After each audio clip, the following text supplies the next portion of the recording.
Okay, so we are back with a little more of the conversation and the questions that some of you may have after the on hands-on demo. Super helpful, thank you for that. We ended with the harness, which I feel like is the biggest, at least as a mom, like the biggest thing that you're thinking about, because you're like, that's where I'm actually putting baby in. Yeah. So we'll talk about a couple of kind of the things that we want to avoid. The no-nos, like I first person to say I'm still learning and trying to eliminate some of the things that you're going to talk about. And sometimes when it's like 10 minutes to daycare drop off and you just need them to do it and you didn't have your breakfast yourself, you just kind of got to get through it. So I fully acknowledge that there's a gray area, but it's always helpful to know when you can prioritize some of these things. So some rule of thumbs, the rule of thumb we have as car seat techs, we never parent shame at all, right? But we know knowledge is power, and when we know better, we do better. So there's three things we go for. So there's three things we go for: good, better, or best as practices, okay? Getting out, having a car seat and installing it into the car is good. Right. Knowing how to properly install it and having it in the correct location and direction is best, or it's better. And then having it installed properly by a car seat tech and knowing how to do it is best practice, or right? Reading your manual. And reading your manual. I mean, I think that's, we did, yeah. I mean, it's so funny. Like, oh, that's what that is. Yeah, that's a manual. So let's talk about some basic no-nos that we want to do, that we do as parents. I mean, like we do as parents too, until we know better. One of the first things is the sleeping. So when it comes as PT, I see we're working a lot on like how comfortable are we during feeding, but that also can translate to how comfortable we are in the car seat. If we fall asleep because life is busy and your child happens to fall asleep, there's a lot of debate on like, do you just let them sleep in the car seat? Do you take them out? What would you suggest? So we always talk about safe sleep practices, and that's flat, firm surfaces, right? And a car seat is obviously in a recline. If your child is falling asleep in the car seat, it is on a recline that has been tested with the car. So every car seat will have a form of a recline. Some of them are embedded into the seat, some have a bubble, some have a notch. And so it's saying, when this is level with the car, this is a safe space for the child. The minute you take it off of that car and you put it on a flat surface, on a table, on the floor, on the couch, it is no longer in that proper recline that it was tested with. So therefore it makes it not proper for sleep. And then there's different feet. So if you don't realize what that is, and now you've got a child that's sitting upright that is supposed to be at that 45-degree angle, an asphyxiation can happen. This is one reason why they also do the test in the hospital with the recline test when they're going home. And that was something that I think, even just like you had mentioned, I didn't even realize that it was different. I always knew there was that discussion, and I always thought about it from a suffocation hazard. Like that's what I was thinking about medically. I wasn't even necessarily thinking about the angle being the issue. So do you feel like if it's going to be hard to transfer and you just don't have it in you that day to transfer to wake them up or whatever, staying in the seat in the car is going to be more optimal.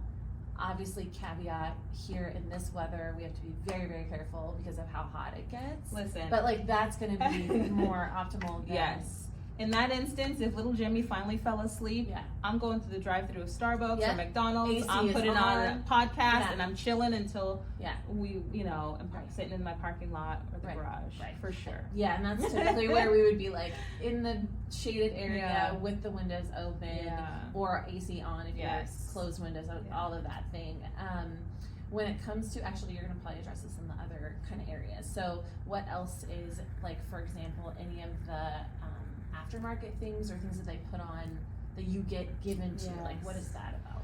So you can Google Amazon, Temu, Shein, go to the stores and find so many different aftermarket products. The problem with aftermarket products, no matter how cute they look or how helpful they seem, is that they were not tested with the seat. Unless they are company branded. Right, like this is Graco. So if I bought a Graco seat cover and Graco stuff, I know that Graco tested this product with their seats Yep. But if I have a Britax, I'm not going to buy the Graco things. Right. The off-brand stuff. And so that's the biggest concern. Yes, they're cutesy, but they weren't tested. Right. And so if there was any instance that could happen, they're not liable. We didn't tell you to use that product. And that's a good way to think about matching that, because then it's also easier for you to explain that to grandma or whoever, an auntie who want to maybe for some reason buy or get you something. You can say, is it from that exact company, and not make it like a thing. I didn't want this thing. Correct. Let's take this out of here. And there's lots of little aftermarket products. The head, the padding, the covers, the canopy covers, so much. The little harness strap covers. Right. Listen, they've got chunky little necks. They're good. And they're good. And if you're concerned, you can wrap their onesie around that little strap to protect their neck. Yeah, even their little like when it gets colder here, even their little like sweater or like that top layer or something that they have. And I will say, even from the PT perspective of if you're working on some neck tension or they have kind of this preference, that comes up a lot as like, well, can I put something in on this side to help them be aligned or whatnot? So technically that is a no as far as like if it's an aftermarket situation, it's not in the manual. What I typically will say is that's why we're working on a lot of the things outside the car seat so that it's easier for them in the car seat. Yes. So I want us to think about that as well. And so that when they know they're in the car, it may not be pleasant for that 20, Correct. 30 hour drive. And your receiving blankets are your friends, that you can place them along the sides for the babies, but again, your car seat manual will say whether or not that's allowed. Right, and that's where even knowing that you have one is great as the starting point to see like, did they test it with these things? So that makes you feel more confident. Very much. And then also even with that positional understanding of like how to make them the most comfortable.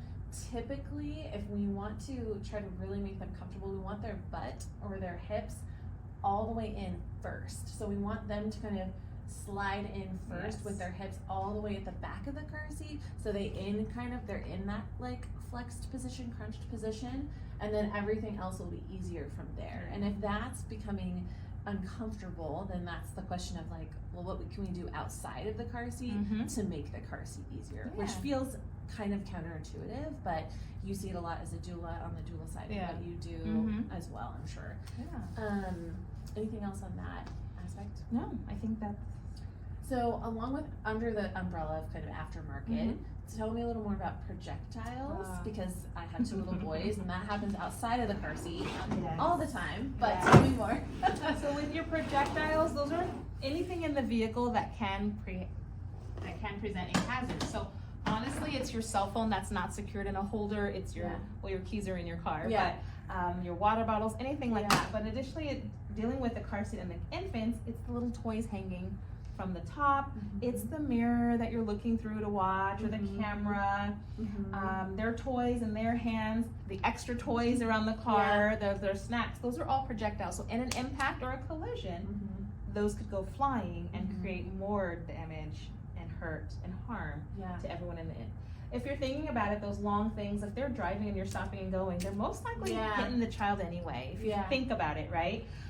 If you're gonna have a toy that's attached, make sure it's like maybe hanging here, secured, so the child can grab it in that way. But or like a liner that's a high contrast or something, 0 to 6 months would be cool for them to look at. For them, that black and white or whatever, that might be more interesting to them than maybe something that they're not really reaching up, especially at 0 to 6 months. Yeah, at 0 to 6 months. Honestly, they've got the best view by watching the trees and the birds and the clouds go by. And their sibling on the other side. Making goofy faces or poking them. Like, those are other great ways to entertain. And the other thing that I want to talk about is that mirror. So they sell them because we think, oh, I want to be able to see my baby. But if I'm watching my baby through that mirror, I'm not watching the road. And then I'm now creating an unsafe situation as well. And that is something that I think it'll be interesting as time goes on. But the camera it seems like it would be an easier situation because it's more eye level. But you're right. Any kind of distraction is... I mean, because technically if they're having anything back there that they shouldn't have, then we shouldn't have to watch them. But I mean, just for understanding if that's what they talk about, that's what you might see is like, oh, we're not doing this in the car seat, just to help eliminate some just to help issues. Like I have 4. They all hated the car seat and the car ride, and I did not have the baby that liked to be in the car to go to sleep. Yeah. And so wherever we were going, I had to prepare myself. Like she's safe. Yeah. She is loved. She is okay. Yeah. I will get to where we are, and I'm gonna hug the heck out of her when we get her out of the car. Yeah, and then even just like this is the infant option, so it has the holder. But even thinking about like being really comfortable with taking them out to put them in a wrap or taking them out to put them in a carrier. Yeah.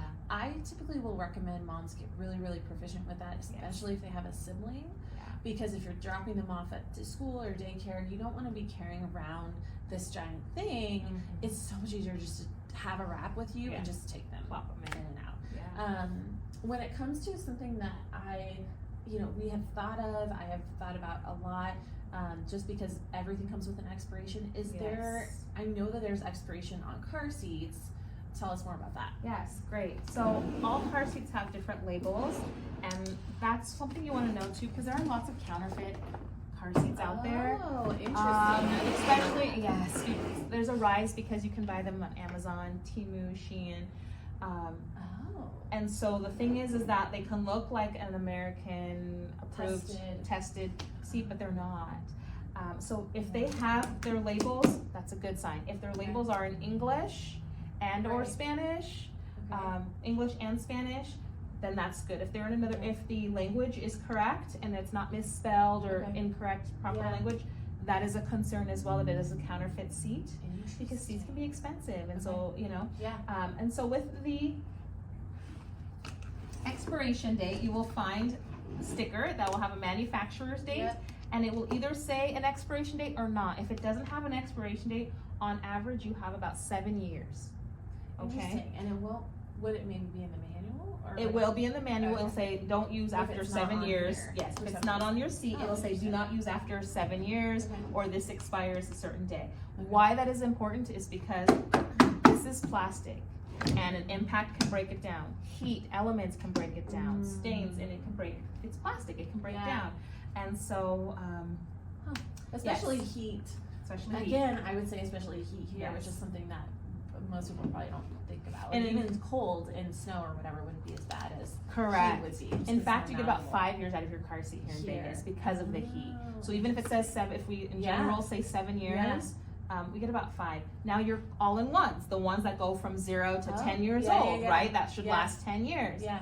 If you think about the reality of that, my little 1-month-old, I'm probably not really going to use that same seat when they're 8 to 10. The nastiness, of that's going to happen, the crumbs, I didn't even think about the heat. I didn't even think about that. And the heat more often, correct. Especially if you're traveling around and you're out a lot. Like, not every person has the job that I have, but I am out a lot, and my car seats are in my car because I have to do pick up the mom car. So I didn't think about that part. Yes. So what's important to know, and recalls as well. Yeah. So register your car seat. That little tag that comes on it. Now it's online. You can scan a QR code, easy. Register it. Go to recalls.gov, and they will show you any recalls for your seat.